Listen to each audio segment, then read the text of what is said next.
Welcome to the You Need More Money podcast. I'm your host, Matt Manero, where I come to each and every week from my studio in Dallas, Texas. It's going to be one of those podcasts. I can see it and feel it right now. Do you guys feel it too? Oh yeah. Huh? Oh yeah. Yeah. We don't just take shit. We give shit. Yeah, you're a world-class shit giver. Yeah, I know already. Yeah. And for the guy who reached out on social and said you love the podcast, you just wish I would stop swearing, I already apologized to you. There's going to be a bunch. Somebody on reached this. out. Well, maybe that guy and this podcast do not mesh. Right. For this one. For this Right. Well, maybe specific for none of them, episode. because I am grateful for the guy for reaching out and giving me his comments, but maybe that's one of the reasons why you listen to him. So listen, I have two amazing guests in the studio today. I have Jennifer Gluckow, welcome, Thank you. and the great Jeffrey Gitomer, Whoa. the Whoa. ultimate That sales camera or this guru. one? There's 3 cameras to pick from, and There's so Doug many. makes 4. You're shooting it? We've never had 6 in our studio, so that in itself, maybe we get 6 in a phone booth. We'll load up in there when we're It's all 6.5 when you include the phone booth. Yeah. And we are going to talk about the number. I don't know if you guys see this on your podcast, Sell or Die podcast, but on this podcast, the number 1 listened to episodes are always sales tip based episodes. Yep. I mean, that's Cool. the crux of your podcast, but in this one, when we do that, and for those of you hearing the roof upstairs, they are redoing the roof, and we're just gonna. What they do is they knock holes in it first, and then they fix it. That's the Jersey It's way of yeah, roofing. exactly. That's how I grew up. Your roof has a hole in it. No, it doesn't. It will. So it's a beautiful day in Dallas, Texas. You guys did bring some good weather. Thank you for that. Yeah, We've no had problem. 30 days of crap. You're Wow. in town for your training session that's going on Wednesday and Thursday. I got 5 guys from my office going to it. They're all excited. I'm excited to send them to it. Where else are you guys doing it? You were just in Philly doing it. Just did one in Philly. We did one in Chicago. We're doing one in Atlanta, and that'll be it for 2018. Got And we're it. going to do a dozen or so in 2019. In 2019. Bigger cities, Yeah. St. Louis, New Orleans. Cleveland. Yeah, Cleveland. Well, I don't know. We don't want to go that big, that quick. So the thing I think that is most amazing for me in my experience with your content, Jeffrey, is that I've been listening to it for a long, long time. Thank you. I mean, I have learned a tremendous amount about the art of selling. I do believe selling is an art form. Do you? No. You believe you're either born a salesperson or you're not? I think that selling is a science. It's repeatable. It's learnable as a science. If there is an art to the selling process, it's never letting the other person feel like they're being sold. And from that, my number 1 sales quote has been, people don't like to be sold, but they love to buy. So when you go out to get a car, you don't say, honey, let's go get sold a car. You say, let's go buy a car. Let's get sold a truck. No, let's go buy a truck. Let's get sold a dress. No, let's go buy a dress. So I take the buy side of that, and that's the scientific part, because you're trying to mentally make the person feel neutral enough to be able to make the buy. But we agree that it is a learned skill. Oh, yeah. We totally Yeah. agree that you may have the gift of gab, but you still need to understand the science of selling. Yeah, absolutely. And I don't think enough people spend enough time on it. And that's why you end up with a 1-year sales Yeah. trained guy with a 20-year sales career. Okay, but there is a persuasion aspect of this that has to be taught in terms of how you converse with someone else to get them to see your side. Yeah. Persuasion has a dark side and a light side. So my little green book of Getting Your Way is the only positive book on persuasion ever written. All the rest of it is like this dark, hypnotic, There's a lot of persuasion stuff out there that's manipulative and just dirty. So what is an example of how you can persuade someone without coming across as dark? asking questions. Okay. What would please you the most? Yeah. What would make you the happiest on the planet? Could you see yourself living here? Yeah. Yeah. When someone starts answering those questions, they're actually selling themselves. I can give you a classic example as when you talk about real estate. Someone comes in, they want to buy a home. First question a real estate person will say is, you have a home to sell? Or do you have a mortgage right now? What's your monthly payment? Have you ever missed a payment? Like, dude, I want to buy a fucking house. And Yeah, that Twitter guy should definitely not be listening to this episode. then the sales guy says, well, I'm just trying to help you. And I say, no, you're trying to qualify me. Right, totally. So don't qualify anybody, just like them. Now let's take the same guy, and Mr. and Mrs. Jones walk in and they're looking for a home.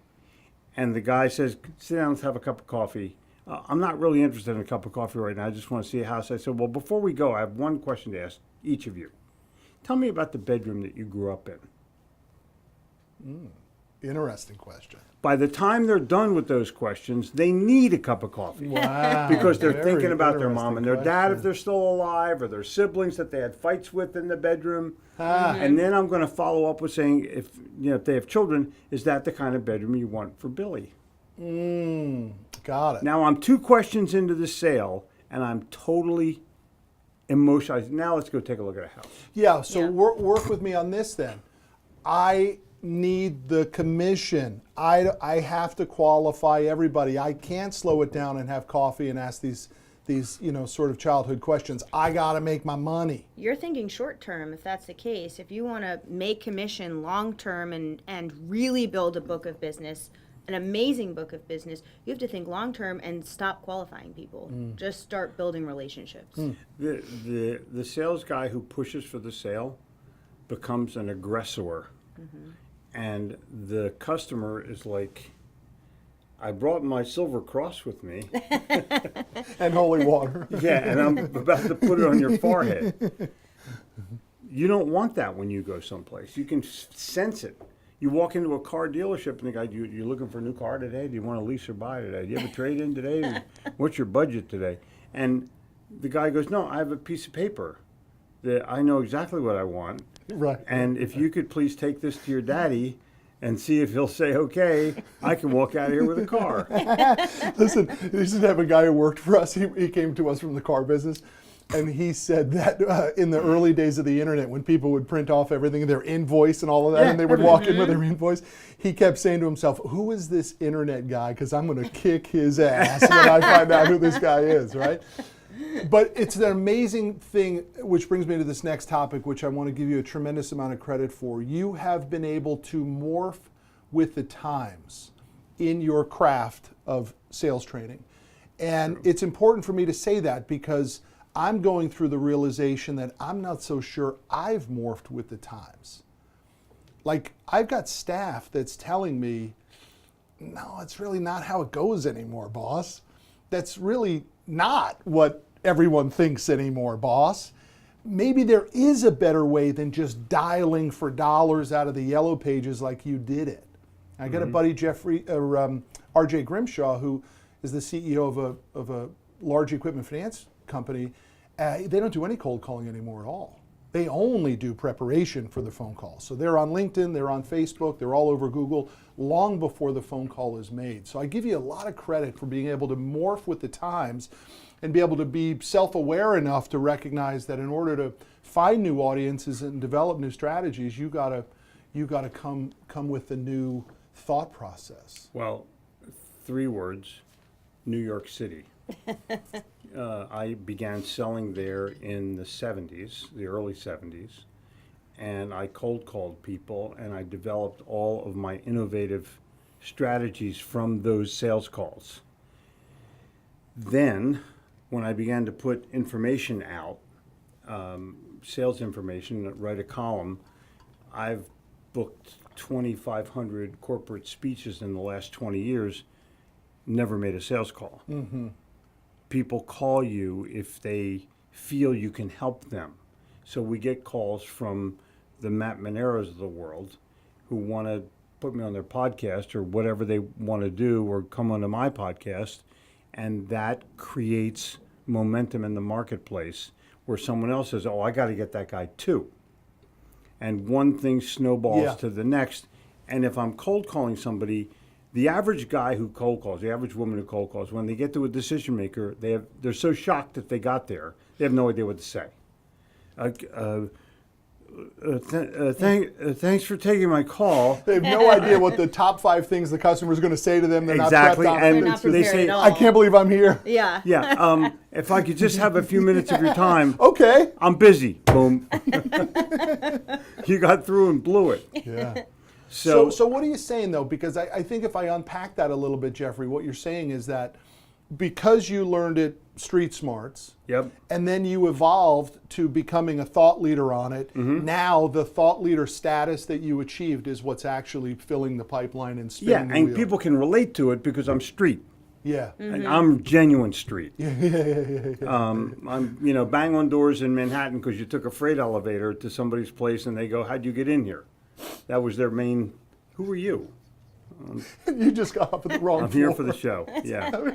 I learned literally on accident. Before I really learned the science of selling, I made leisure furniture. I made beanbag chairs in the late '60s, and I go into Bloomingdale's department store in New York City, walk into the furniture buyer with the bag over my shoulders, big, huge bag, fur bag, and he'd look up at me. Who the hell are you? I said, have you ever sat in a beanbag chair? He goes, no. I said, why don't you try this? And he does, and I go, cool, huh? Yeah, here's the order form. Could you fill it out? And that was my close. And literally, I could close somebody in 3 minutes he didn't even know my name. By the way, who are you? Yeah, right. By the way, who are you? That's the thing that you want. And it's just so you learn those innovative strategies just by using your balls. Because you're in New York, and if you don't use your balls in New York, you lose. But to Jennifer's point, a lot of people might look at that as shady if you didn't have a good product. So the key is, in that situation, you better have both, a little bit of cojones and a damn good product. Yeah. Right. And for the ladies out there, you too can have balls, just for the record. That's true. You have to have content, you have to have product, you have to have quality, and then you can use your balls. But if you only use your balls, you lose. And you have to have a multi-pronged approach. So like when I started out selling, I know I look young, but cold calling was the thing. That Jen, was how you Jen, Yeah. it's because you are young. Okay, whatever. So cold calling was the thing, right? That was how you got in. And then I began to realize the power of LinkedIn and that I could connect with these people all over the world. Okay, and as long as we could speak the same language and share common values and give them value, and all of a sudden it opened up a whole new world for prospecting for me as a salesperson. And that's when I realized, okay, if I double down my efforts and I'm doing cold calling and LinkedIn and Twitter Writing. outreach and writing articles and delivering YouTube videos and all these other things, now people are going to be attracted to me and are going to want to reach out and talk to me. It's not just going to be me cold calling. They're coming to me for help. So that was a cool realization. And I think you said you're not so sure if you're up with the times, but like you have a podcast. Okay? Podcast is the times. Hold on a Podcast second. is the now. No, you have your coughing. I mean, dude. Well, wait a second. if anything's more futuristic than that, I don't know. Yeah. You have a very successful business, and that business was built on tradition. That business was built and from a father-son situation. Like a guy grew up and he was a driver, and his son becomes a driver. And so now you're dealing with the father's going, no, that's not how we did it. Yeah. So there's It's always- hard to admit that I'm at that age though, where actually I've been in the game so damn long that I'm sort of saying the key to that. Everybody should understand what we're talking about here. The key to that is to not rule with the iron fist, though. It's the ability to back up and say, "Okay, let's try it." Matt Let's give it Manero a was shot. friends with Henry Ford. Back in the day. But I think that you have a situation where you can't always listen to people that are giving you advice when you're making money. Well, let me tell you the biggest problem that happens in this office is I'm the owner. Yeah. I own all the shares of this organization, and whether some people think that's an egotistical statement or not, it is true. Why is that Yeah. a problem? Because invariably everybody says it's going into Matt's pocket. And that's a Oh very my transparent. Oh, that's crazy. No, it does. It happens a lot. There's no question about it. Now, maybe I just told you something that indicates that I'm not up with the times, because maybe a lot of people in this office don't feel like that. But me as the owner, starting it from zero, I look at it like that. And I wish I didn't look at it like that, because it's not true from my standpoint.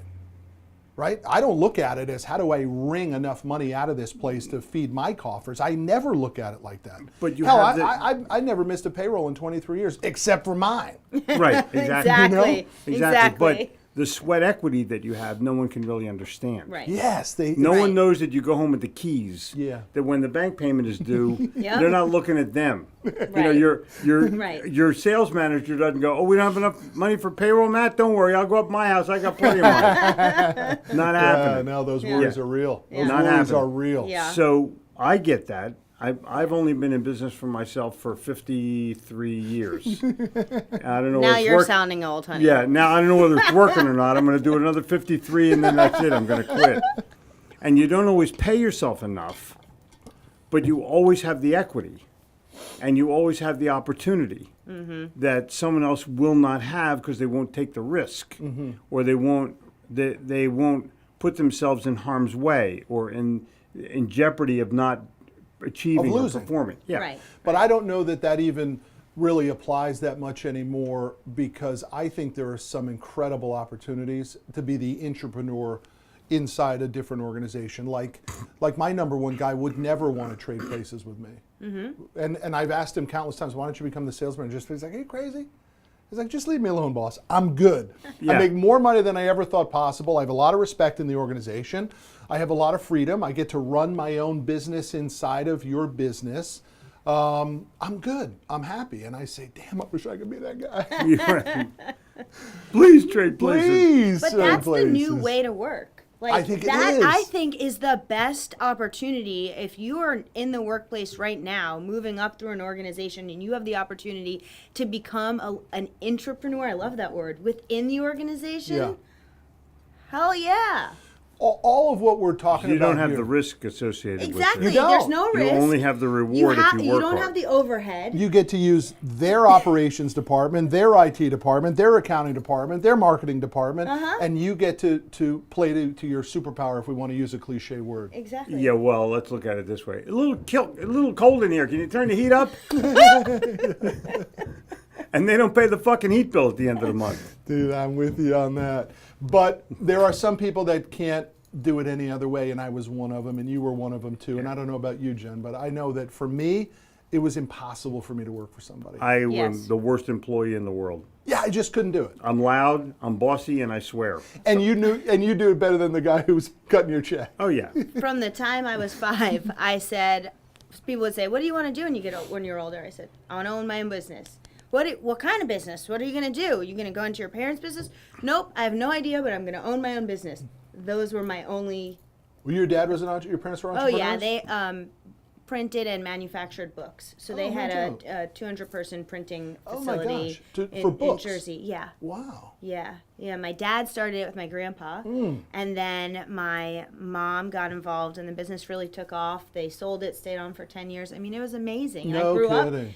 My grandparents worked there, my cousin worked there, my dad worked there. I mean, it was real family business. Jewish business. What kind of what was it? Hold on, I What gotta kind of pick up my books did daughter they at write? school. You're a little far away. What kind of books were most? Any genre of specialty? Yeah, they printed actually a lot of Jewish religious books. Oh, no They kidding. were the official Jewish printer for the Rebbe in Brooklyn. Ah, And also, nice niche. yeah, and college textbooks. They told everyone they were going to sell them at wholesale. And that's how they got the business. No. Bernie, it's wholesale. Oh man. It's a hell of a pitch. It's a great. It's like a 2-word pitch. We're friends. I always will give you a discount. So, big takeaway that we already covered today. I need the audience to hear us on this. You must deliver something. You said the word value. My interpretation of value is content. That is above the sale. It's perceived value. If you think it's valuable and I don't think it's valuable, it ain't valuable. Yeah, it's a great point. We pushed out so much content that I thought, this is the one. Everybody's going to want this. And we're But like, any downloads today? No. Yeah. But here's the deal on that. The customer's perception is your reality. Yeah, And great point. that has many companies have a value prop. Like, seriously? If it has the word we in it, get rid of it. Because that ain't valuable. What you do has no meaning to me. I want to make a profit. I want to have no problems. I want to have great morale. I want to have customer loyalty. I want to have employee loyalty. And if your stuff doesn't tell me about that, I want to have better productivity. I don't want to hear it. Yeah.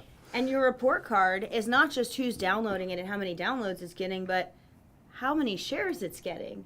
So if I find it valuable and now I'm sharing it with my 5 friends. You're talking on social as yeah, a player on social. exactly. Or even just emailing like, guys, you got to download this link or, messaging it out. Now all of a sudden it's getting traction because it is valuable. Here's the one thing I have learned in all this content push that we're doing, which, when the banks come in town who buy our loans, they're always amazed, right? They're amazed that we're doing this. And I say the reason we do this is because you guys can't. You know Right. how long it would take a Well- publicly traded bank to put this stuff through marketing and legal and all that yeah. stuff? Right. Actually, they won't. Like, even if they could, they still wouldn't. Because it doesn't make any sense for them. They're in the transaction business, not the value business or even the loyalty business. Yeah. There's But they enough should out- be. Yeah. I mean, and by the time they would get it approved, it wouldn't be relevant. Yeah, well, that's the beautiful part. It's one of the reasons it's my way to stick it to them too and let them know love it. that we get to do something that you guys don't. But just recently, we had a very large transportation company. They have 2,300 owner operators, which is Big. could be a 1-truck guy, could be a guy with 5 trucks. You don't know. Reach out to us because they saw our truck video of me pulling a big rig in our parking lot.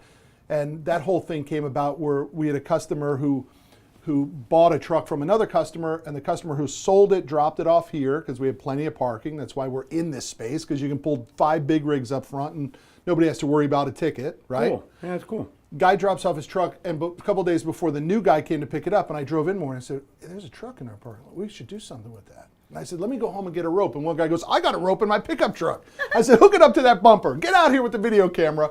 And I pulled the big rig. And this guy saw that video. Hopefully in neutral. It's harder to pull when they're in But third then gear. what we ended up doing was we ended up bringing everybody in, and they all started pulling on it as well, and we turned it into a teamwork kind of a video. Oh, right? cool. But the guy saw that video and called me and said, I saw that video, I watched a bunch of your other stuff, I love what you guys are doing, I want to put a deal together where you offer financing to our 2,300 owner-operators. That video closed that deal before he and I ever talked. The deal was done off of that video. And the other stuff that he saw. So you never really know how all of it works. And so that's why this is real important. You got to give a shit. And sometimes that's hard. When you do a live and there's 5 people on it, you're like, what am I doing You this have for? to be able to innovate instantly. You saw the truck. Yeah. You saw the pull. You saw the whole. Way before that was ever shot, it was a thought. And you go, oh, I can do this. Oh, it's going to look cool. Oh, hurry up and go get it. Oh, you have a rope? Welcome to my place. And where's, it's none of my business, but where's the rope? Where's the rope from it? Yeah. Well, it was in one of our workers' pickup trucks. Get it. Send it to that customer. No. Give them $100 at least. Put it on the freaking Hang wall. the rope. Yeah. That's Funny. cool. That's cool. And you could even turn it into a noose. Like, sale, no sale. But you know what? So many people are so serious when it comes to business, and that just shows who you are, right? You're having fun. I was that day, for sure. There's a lot of days where I don't have fun in here, though. I'm telling you, there's a lot of days where I'm just in a constant state of pissed offness. Yeah. I'm just always a little bit agitated. How do I get through that? I 100 wanna days stop. a year. 100 days a year. Am I like that 100 days a year? Yeah. Probably. Well, what do you do to set your attitude? Do you do anything? Do you have a routine? I'm just always worried about the next level. How do we get to it? I'm never satisfied where we are. I believe satisfied where you are, complacency, I call it false positive. I think it's very dangerous. I need to be a little bit agitated to be at my best. I know that about myself. I need a little bit of back to my wall.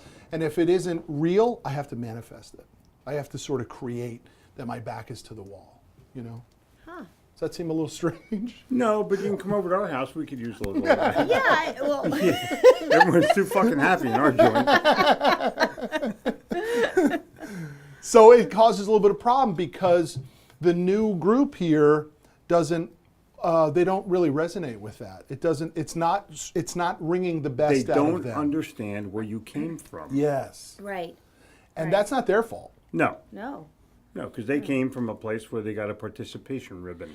But also, they may thrive under and be more creative and be better at selling when they have, great attitudes. Totally, and in a support. kinder, gentler environment. There's no Yeah. question about it. That's why it's sometimes better for me to not be in the sales meetings. That's cool that Because- you know that, though. But you know what's really cool is that people in this organization have told me that. That's what's really cool to me That's about it. awesome. Is Yeah. that people feel comfortable enough to be like, We're going to hey, send you a case of little gold books of Yes attitudes. Yes. And you can have, in your weekly meeting, you can have the 5-minute attitude section. yeah, To where people will see that you're cool. yeah. Why don't you Then you all- can be pissed off. Wait. In my own misery. Yeah. But just save it for the group. We were just walking around your office and you have these really cool awards and all this stuff all over. Why don't you play the attitude game? You can compete.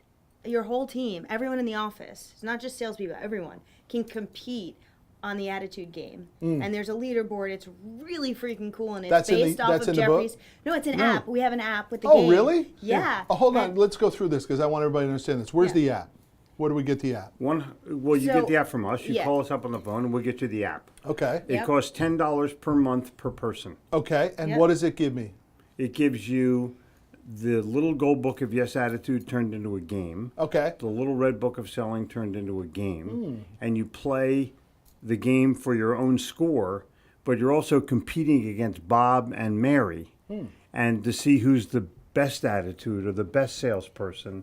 And we've played thousands of the games. And you get 3 games a day. They'll take No 5 minutes. kidding. Yeah. People will get up at 12:01 in the morning. Because you get the new set of games and they want to be at the top of the leaderboard. It gets so competitive and it's awesome. And I wanna it check does this change out. the culture really fast. I want to check this out. We do things around here. We say we have this giveaway: see something, say something. See somebody doing something great, just say something, and we give all the. I thought it was You an were airport. thinking something I'm else. thinking of airports. So I don't know why I'm going through this self-reflection. I think it's this final piece of the torch. I think right, which was my ability to step away from the business and see. My wife used to always say to me, "You're so much bigger than your business. One day you'll realize it." And I used to believe her, and I love her for saying that, but I actually think she had it opposite. I think now the business has gotten bigger than me. Yeah. And that is a really weird thing. This place runs on its own.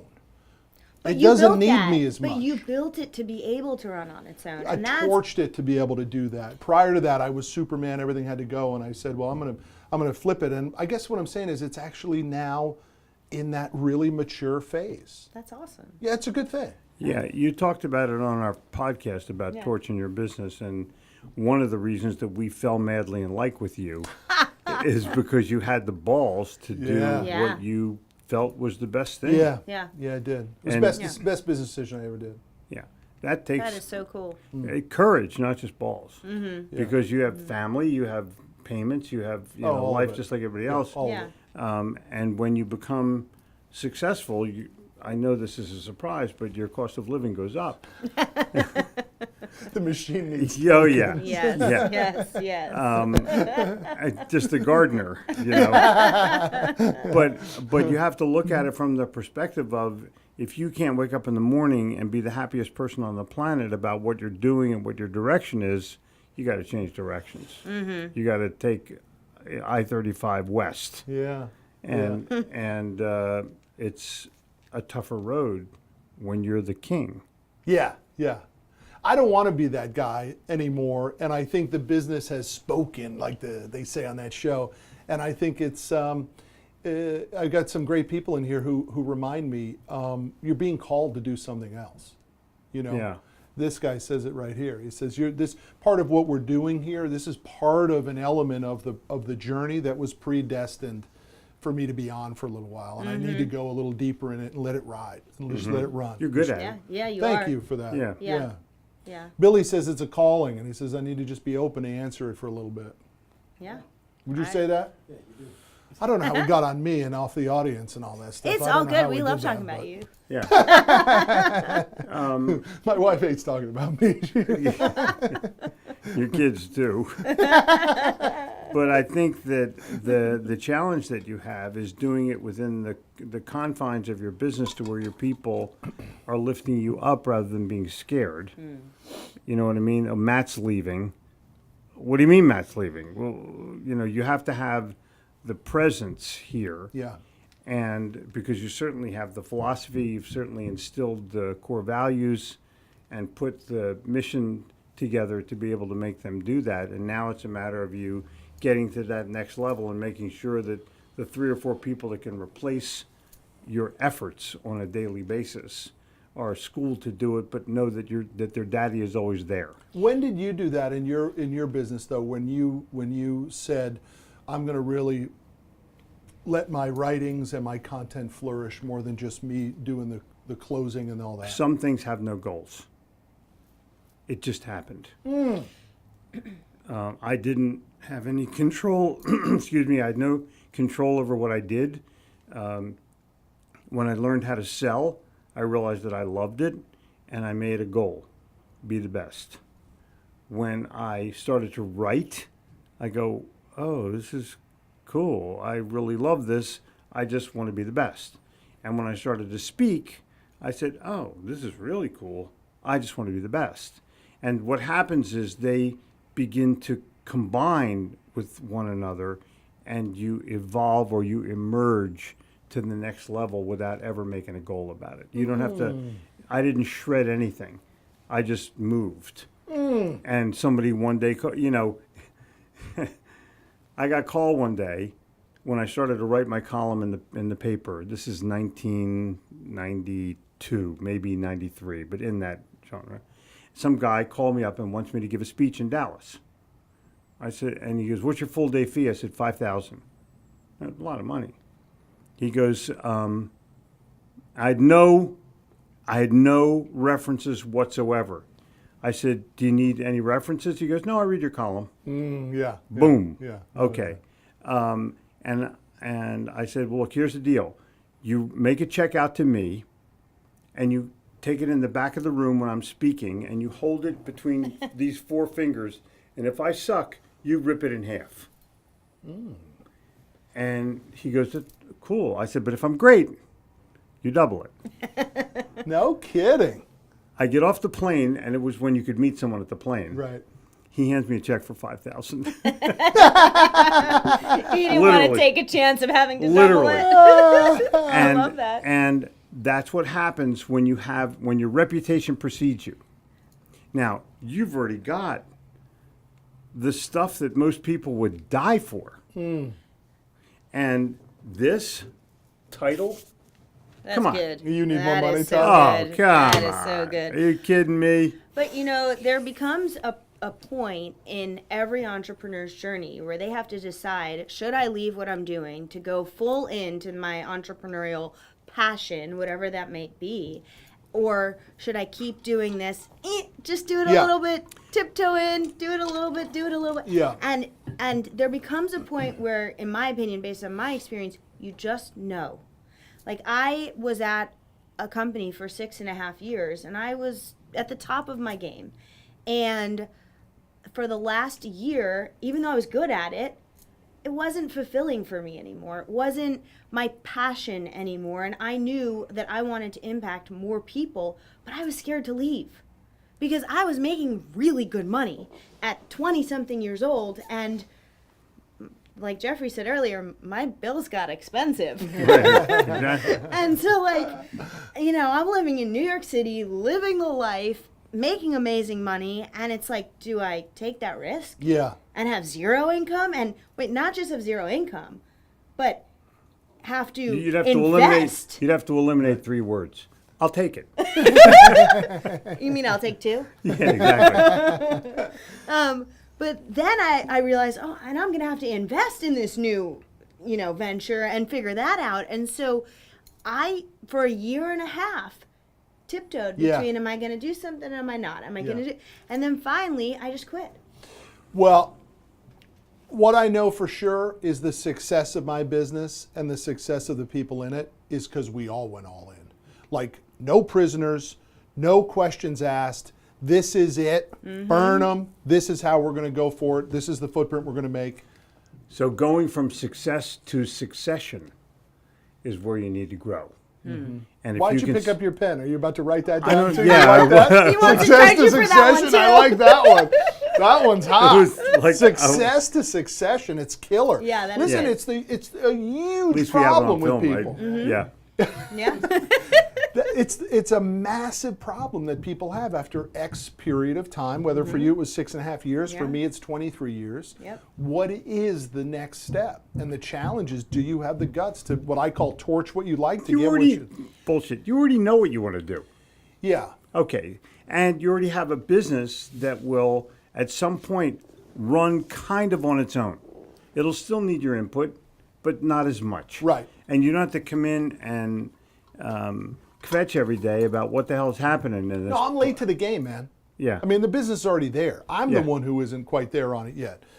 The business is already there, and the people in the business are saying, you're here again today? Yeah. It's Yeah. okay. You don't have to be here. It's okay. And what's weird, though, in all honesty, is that is hard for a guy like me to understand. It's not an ego play. It's a resourcefulness. It's from nothing play. It could all go away if I'm not there. And it's a weird transition from successful to succession. Is that what you said? Success to succession. Yeah. Yeah. It's a weird It's a good transition, book and title. I What don't do you think... I love it. Jeffrey thinks in book titles. Yeah, I love it. It's cool. For you, I think it's awesome. For me, Yeah. I don't have the answer for that. You might have that No, answer. you I'm in have the process of No, it. you have the answer. You just haven't admitted it yet. I agree with that. You already gave me You've the already told us the answer. It's Right. on camera if you rewatch this. answer. Okay, or so listen. so for Matt's listeners, this is an exercise in what you need to do to grow to your next level. You need to see where you are, what your happiness is, what your risk factor is, what are the things that are bugging you that you don't have right now that you're really striving for, and what are you really willing to do? And if you tell me, well, I'll do anything it takes, that's a bullshit answer. Yeah, it is. Mm-hmm. You have to be specific about what you're willing to do and how you're willing to do it and make that game plan so that it becomes a reality. Because anything it takes is not a good structure. Well, I tell you, one thing that I use, and I think other people should use more of it too, is you have to visualize the future based on the present. In other words, could I deal with it for another 10 years, another 6.5 years? So in your situation, if someone told you that at 6.5 years in, someone said, Jen, could you see yourself doing this job for another 6.5 years? Your answer would have been like, no freaking way, right? There's no chance. Boom, there's your answer. Right. Yeah. So a key factor to me is I always want to visualize. Like I visualize the next 23 years, and it cannot be like the last 23 However, years. you'll So- justify another year. Another I can- year. yeah. Yeah. I just Yeah. want to point out one word, and that is deal. Could you deal with it? Did I just say deal? Yeah, deal. Yeah. Deal. You don't want to wake up every day, going to your job, so even if it's the powerful what you're company saying. that you It's so own, damn true. and quote deal Yes, with it. it's You want to wake up No. every day loving Hang on what a So you minute. strong do. what you Deal just with said. it has a first name. Fucking deal with it. Correct? Yeah. it's And hot. so when you're thinking like that, you have to think, okay, it's time for me not to quit, but to make a transition. to transition. Yeah. And it's not a matter of stopping. It's a matter of transitioning. But I don't want to be tough on the audience too much, but I'm ridiculously hardcore on this, and you must see it a lot in your training sessions as well. I don't think people do give a shit enough, and I don't think they commit hard enough, and I don't think they actually dive head first, all in, burn the boats on whatever that career path is. And so before you know it, You're correct. You've limped in, and 20 years passed by, But that's and you got that's nothing why to show such a for it. small percentage of people do it. Right. They're not willing to take the financial risk. They're not willing to take the economic risk for themselves, the lifestyle risk. They're not willing to really risk They're not it. willing to take a step back to take a couple forward. Yeah. Yeah. It's real. I get it. And by the way, the older we get, the more difficult that becomes too. Speak for yourself. There's no way, man. When you got the big house and the kids in college and all that sort of stuff, it's Yeah. much more difficult to Yep. do it. It is. The time to do it is when you have not that much to lose. Yeah, which is earlier. Yeah. Or you just can't deal with it anymore. Right. You can't fucking deal with it. Not another minute. I can't take it. That's it. Just bring the lighter fluid, burn the bitch. Cook I it mean, up. just take a piece of paper out and write down, what do I love doing the most? Or just do it anyway. You'll be all right. Exactly. Really, it'll all work itself If you out. have- If you got Yeah, any, knock it- if you yeah. got any chops, it'll be all right. Boom. Yes. Yes. You know, in any of this, whether it's books or it's selling or it's whatever, most of the time it's not going to be as bad as you think it's If going you're to be. doing what you love, it won't be hard work. It will be a passion. And the passion creates all of the dynamics in the entire process. Yeah. Yeah. Yeah, it's interesting stuff. I didn't think we'd be talking about this today. Yeah, me either. I came over I was going to hawk a book. What I book, thought we were just going Jeffrey? to have coffee. That's it. Talking for a little bit. But we're talking All about right. some interesting stuff.